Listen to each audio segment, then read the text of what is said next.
make you welcome to another great episode of Enterprise Morning, reaching you from Enterprise Television. I am Henry Igwebiki. Today we kick off with our newspapers, and right after that will be our main conversation also. For today, please do well to be part of what we do, have a say in what we say. You can always find and reach us at enterprisetvnews.com. You may equally like, comment, and follow us on all our social media platforms at Enterprise TV7. We're very so honored to have with us right here in our studios Chief Barrister Evans Ufeli, Barrister, Law Public Affairs Analyst. Thank you so very much, Barrister, for being here. Good morning, it's my pleasure. Thank you so well. So let's kickstart today. Incidentally, today is World Sickle Cell Day. It made appearance on the Daily Trust newspaper. I'd love us to start with that, Evans Ufeli. Now, below that particular story, it said or established the fact that sickle cell patients do not have right now enough disposable income to get their drugs. Yes. Now, it is not their cause. They were born with it. How do you think, with such a very tough economy, what is their rights at this point? Well, they are supposed to, the government is supposed to provide for them because they are special citizens. Okay, in countries where things work, a sickle cell patient should be able to access those drugs free of charge.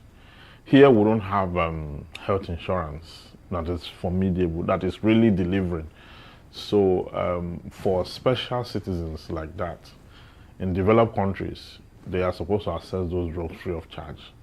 But it's unfortunate that we don't have that here, and that is the dilemma. And that is why we say that government must, as a matter of fact, make sure that it protects the economy from downturn. It put the economy state in a way that people will be able to afford their needs. But right now, it's not the issue. There are a lot of persons who, when they got married or had a relationship, they didn't bother to check their genocide. Because I wanted to get into that on the second part of the question, because of these are avoidable. Yeah, it's very so avoidable if we want to. But how do you think, especially the new generation, the Gen Zs and the Gen Alphas that are more fixated on love rather than facts, so as to avoid some of these things? Yeah, as much as it is avoidable, and people know that it's avoidable, sometimes people are entangled in some kind of relationship that they don't want to give way, irrespective of the consequences of their engagement. You know, you see, you can only advise people on the effect of their actions, the long run effect of the outcome of their actions. You can only advise them to stay away. You do not have the right to imprison them or to criminalize them. Even if it has a boomeranging effect on the society? Yeah, it's not a crime. It's just a moral issue. It's a moral issue that people should stay away with. People, AS and AS, should not, because they have a proclivity to give birth to SS. You understand? AA can marry AS. Okay? AA can even marry SS. Okay? Because they get married too. Yes, they do. So the effect is that if AS marry AS, they have a tendency to give birth to SS, and that is where the problem starts from. But what I'm not encouraging people who are AS and AS to get married, but I'm saying I've seen situations where even when they know the consequences, they're entangled in this kind of relationship that both parties are unable to yield to reason. And that is why we have multiplicity of these issues. Sometimes you have people who are completely ignorant of their genotype. Okay? The man didn't check, the woman didn't check, they don't know. They just, you know, and in the olden days when science have not developed to this level, most of the deaths that occurred then that were attributed to Abiku, to river, marine spirits, and so many of that were just issue of sickle cell. You understand? But now science has grown to a point where we should take cognizance of the medical condition, you know, of our respective persons, so that you will not engage in things that will drain you. I've seen families that have been completely wrecked. Exactly. By just one, not so It's a very devastating condition. It's a devastating condition, but what can we do? Yes, because you talked about moral issue. You know, this is a very sensitive matter, just like you did say. There are families that have been taken apart because of this issue. You talked about moral issue here, and the preferential desire of people sexually is their prerogative. Yes. But at some time, the law should take its course. We have a case of a man who was busy infecting everyone with HIV. The law had to take its part because what he was doing was criminal, even if it was a moral issue or a moral prerogative of the man to have whatever kind of pleasure he wants. But the law took action. You cannot criminalize an act that is not stated as an offense in the law. You know, there's this case in Alco versus Fagbemi in law. If you have done elementary law, Nigerian legal system, he was charged, okay, for an offense, for adultery. He was charged for adultery in the south here. And what the defense put up was that adultery is not an offense in the south. It's not an offense. So that's the defense. And when you look at it, an offense must be stated in law, and the penalty must be stated thereof. So whatever is not stated in law as an offense cannot be an offense, even if it's morally reprehensible. So it has to be stated in law. In the case under reference, I mean, I have not seen any law where it's stated that if you have HIV and you know you have HIV and you are busy distributing it, I'm not. So they should allow you. No, not allow. Go about. No, not allow. You're not supposed to be allowed, but you see what I'm trying to say. If you want to push it, if you want to push it an eye for an eye to look at the provisions of law, you cannot convict anyone or charge anyone for an offense not known to law. You understand? So, for that of sickle cell patient, the same thing applies. It's a moral issue. People can only be encouraged not to. People can only be persuaded, you know, and they should see reasons because of the resultant effect, which is far-reaching and very devastating, economically and otherwise, emotionally, all sorts. It's not a good thing to experience. But you already have people who have that condition, and they must leave. Oh, very true. Very true. So let's take a look at other matters here. When you go through Daily Trust newspaper, although it didn't make the front page, but it's the issue happening in Ndokwa, the unrest happening there. Yes. I saw it on a viral video. Police tear gassing the protesters that were literally saying, "We have no light," or "We haven't." Yes. You know, had opportunity of electricity for 16 years. And rather than the Delta State government do what was needful, they started shooting on them, and we saw wreckage and of motorcycles all over the place. Speak to me on this particular case. Knowing that Delta State is oil great state with all the money, why is it difficult to provide electricity for Ndukwa? It is pure corruption that's going on there. Okay, it's even more than 16 years. Okay, it's just to be considered that it's 16 years. The situation is so troubling that if you notice, Ndokwa people are not giving to protest. Yes, they're not always there. Even when we call for protests on some issues, I've called for protests before on very vital issues. People didn't show up. Okay, but just dawned on them that it looked like this laid-back attitude, you know. It just dawned on everybody at the same time. Not like there's a rallying somebody, one person. The people just came out and said, you know what, we need to have lights. I mean, it's three local governments. Okay, you don't have lights, you know, and you have lights in other parts of Delta State. And these three local governments are the three local governments that is connected to the national grid that provide gas, okay, in huge quantity to the national grid. The power source that power Aso Rock is straight from Okpa in Delta State to Abuja. Okay, and then you don't have power supply. So it's an irony. So where's the missing link? Who is supposed to be held responsible here? Yeah, both the state and the federal government. The state government for not making attempt to get us connected, and the federal government for refusing to act according to law. Okay, so we're supposed to have power supply. If there is no power supply anywhere in the country, no one need to have power supply, because that is from where power is generated from. Both talk about oil production, talk about gas deposits. We have the largest gas deposits in the whole of Africa. Okay, so you cannot be talking about darkness in that kind of condition. So the people took this action, and the protest was peaceful.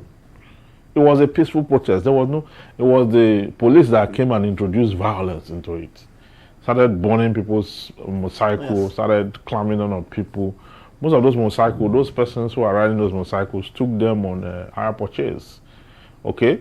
And you are busy destroying it. I responded to the deputy governor of Delta State, Mondo, when he granted an interview at Arise TV and said that there's no planned protest anywhere in Delta State.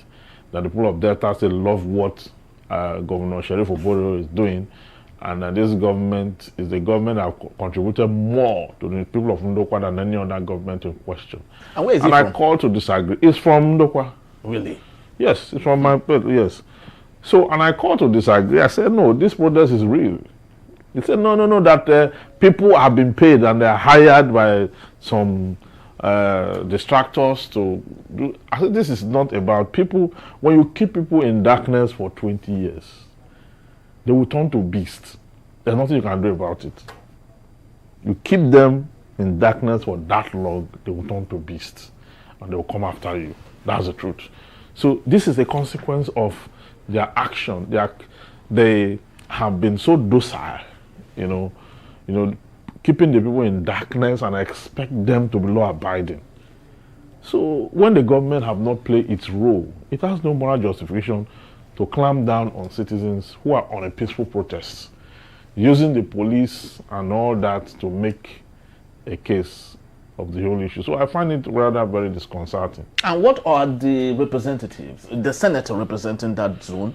Yeah, what are they talking about? They are not making any sense, okay, because it's not Nwoko that represents Delta North, okay, which actually is where this local government falls in.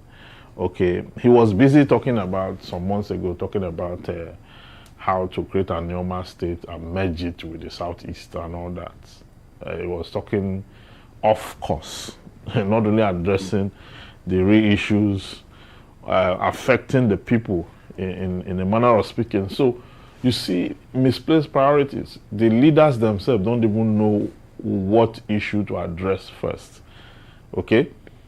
It's not a community, or it's not an area that can even draw huge power supply, because you don't have companies there. Villages, I mean, what do they have? Villagers.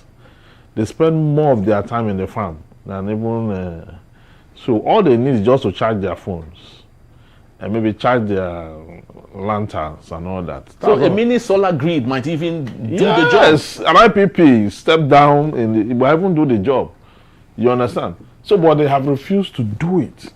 It was when the people now decide that they're going to protest on a date.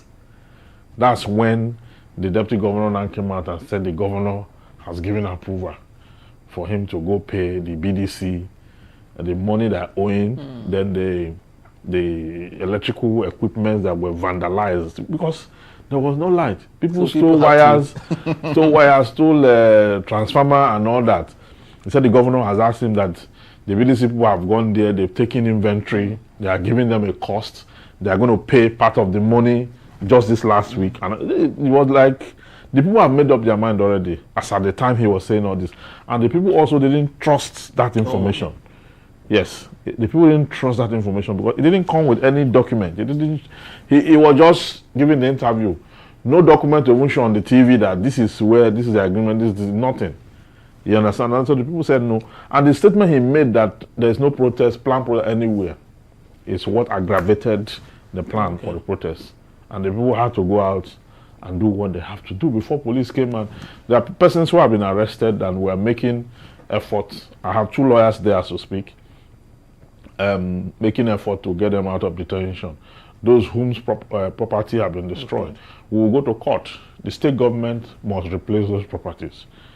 The state government sent the police. So the state government must pay for those items that were all destroyed. Very true, because of, it's so undeniable the fact that the due responsibility of the government is security and welfare for the people. So if the state government or the government is lacking in that, then it's a very big problem. In 2 minutes, Barrister, let's take a look at the Guardian newspaper. And this is a very sensitive matter.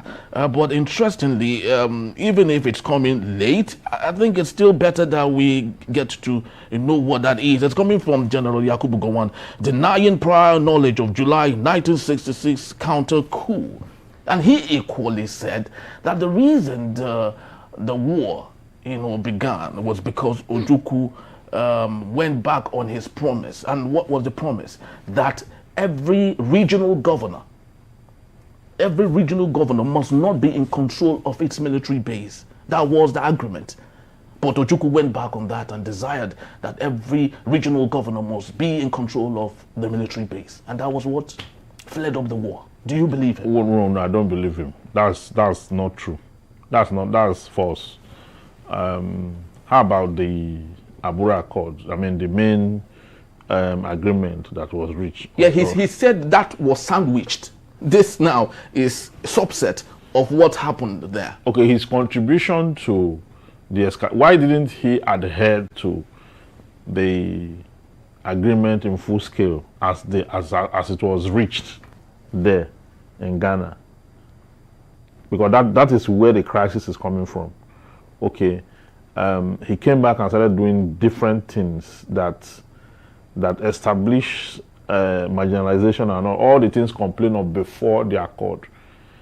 He came back and even he didn't adhere to any. Now he's speaking one issue because Ojukwu is not there now. Yeah, of course, that was what people said. So Ojukwu is not there now to respond to this, but he's speaking one issue.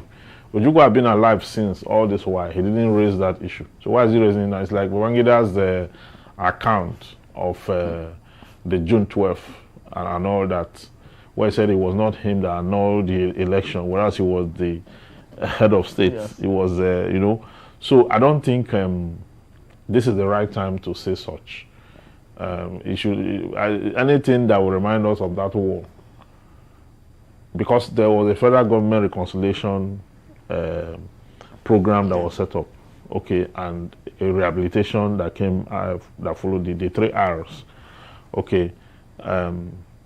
So after that, I don't think there should be blame game thereafter, because this one now, what would this do to the situation? Okay, I mean, what is the effect of this to the situation? The Igbos were largely killed. Some of the houses they had in the cities, like Lagos and Port Harcourt, most of those properties were not recovered until date. And all that. I had a lot of stories, a version of all this. There are personal stories that are very touching. There are collective stories. There are national stories on the same issues. So I don't think he's an old man. He should not be saying that. What is he trying to do now? To incite people or to inflame what? To blame who? So that what will happen? Can you rewrite history? So you cannot bring anything, but I don't think this is the right. Somebody should advise him to stay away from. Well, he was on a hot seat, actually. He was on a hot seat. Yes, it was in an interview, so he had no reasons to run away from the questions. As much as he has no reason to run away from, I don't think it's savory to begin to excavate very sensitive issues like that. You never can tell that what he's saying now might spark another. So especially at a time like this, when the conversation on succession is so sensitive and somebody is in detention on account of that, it's not a good time to bring up such issues. Whatever it is that happened led to the war. The war happened. All of us, we We all read it in secondary school, the remote causes of the war and immediate causes. It's there in our history, in our history book. Those who did history, those who did government, there's no way you will not come across it, the Civil War. So the issues are quite very clear. A lot of people have written about it. So it's not today you're going to tell us something new about it that led to the war. Well, I just sincerely hope that he would, of course, do a book like we've always requested. He has said he would not. In part, he has done a little bit of here, a little bit of there. But let's see how that goes, though. That's just about the time we have for this particular segment. And just to let you know, Barrister will be here to take us on our main conversation. When we return, President Bola Ahmed Tinubu vows to end killings and land grabbing in Benue. Orders arrest over Yelwata massacre, sets up a peace committee. In a bit, please don't go anywhere.